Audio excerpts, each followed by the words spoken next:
शिवाय नमस्तुभ्यम हर हर महादेव। मैं पायल सैनी अपने यूट्यूब चैनल आज के उपाय में आपका स्वागत करती हूँ। आज की कथा में गुरुजी ने बताया, भाद्रपद महीने की शुक्ल पक्ष की तृतीया के दिन सुहागिन महिलाएं अपने पति, अपने बच्चे और अपने परिवार की लंबी उम्र और अच्छे स्वास्थ्य के लिए हरतालिका तीज का निर्जला व्रत रखती हैं।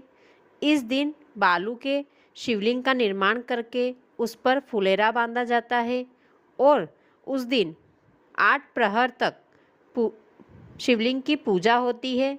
उसके बाद अगले दिन सुबह ब्रह्म मुहूर्त में शिवलिंग का विसर्जन किया जाता है।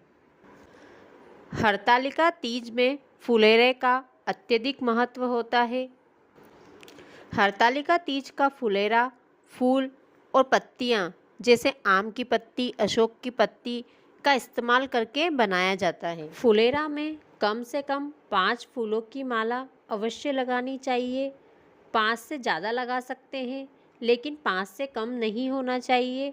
ये 5 मालाएं शिवजी की 5 पुत्रियां जया, विषहरा, शामली बारी, देव और दोत्री के रूप में बनाई जाती है, इसलिए 5 मालाएं अवश्य बनानी चाहिए। हरतालिका तीज का फुलेरा में 8 फलों की प्राप्ति करवाता है। चलिए जानते हैं कि वो फल कौन से होते हैं।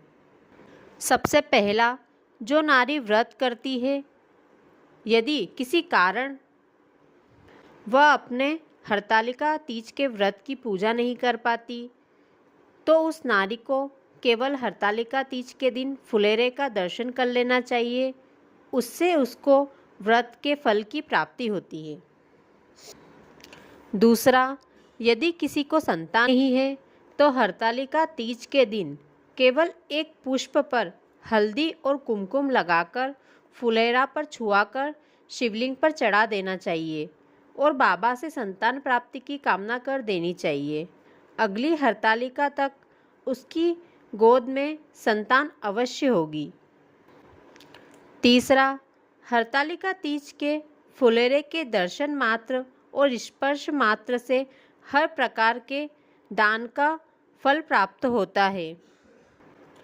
चौथा, यदि हरतालिका तीज के व्रत में व्रती से कोई गलती हो गई है, आपने पानी पी लिया है या गलती से कुछ खा लिया है या अन्य किसी प्रकार की गलती हो गई है, तो फुलेरे के दर्शन करने से भगवान शिव उस गलती को माफ़ कर देते हैं।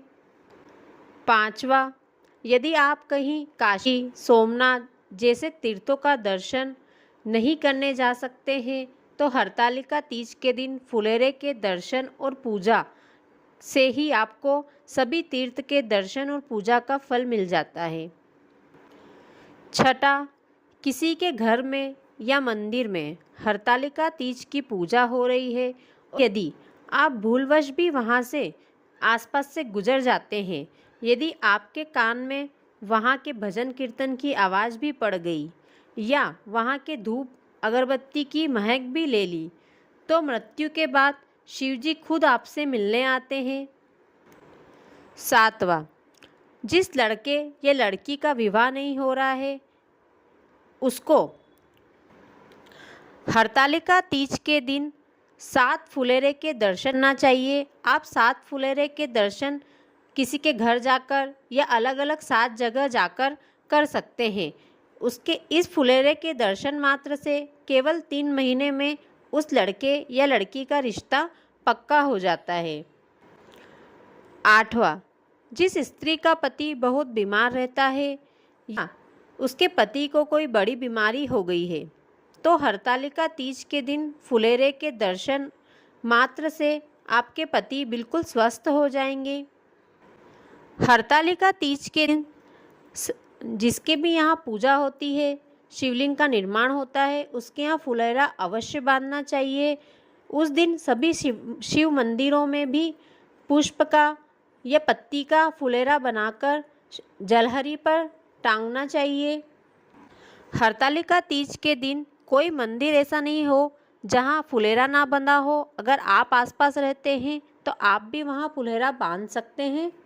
जिसके घर में हरतालिका तीज का फुलेरा बनता है, उसके वंश की वृद्धि होती है। यदि कोई स्त्री, कोई महिला यदि हरतालिका तीज का व्रत नहीं करती, पूजा नहीं करती, तो उस स्त्री को भी हरतालिका तीज के दिन जहाँ हरतालिका तीज की पूजा हो रही है वहाँ जाकर थोड़ी देर बैठना चाहिए। वहाँ पर कोई भी 5 पुष्प, 5 फल या फिर किसी भी प्रकार की 5 पत्तियाँ शिवलिंग पर समर्पित करना चाहिए। ऐसा करने से यदि आप व्रत नहीं भी करती हैं तो आपको हरतालिका तीज का व्रत का फल मिलता है और आपको अखंड सौभाग्य की प्राप्ति होती है। वीडियो को आखिरी तक देखने के लिए धन्यवाद। यदि वीडियो अच्छा लगा हो तो वीडियो को लाइक और शेयर करें। साथ ही कमेंट में हर हर महादेव लिखें। चैनल को सब्सक्राइब कर लें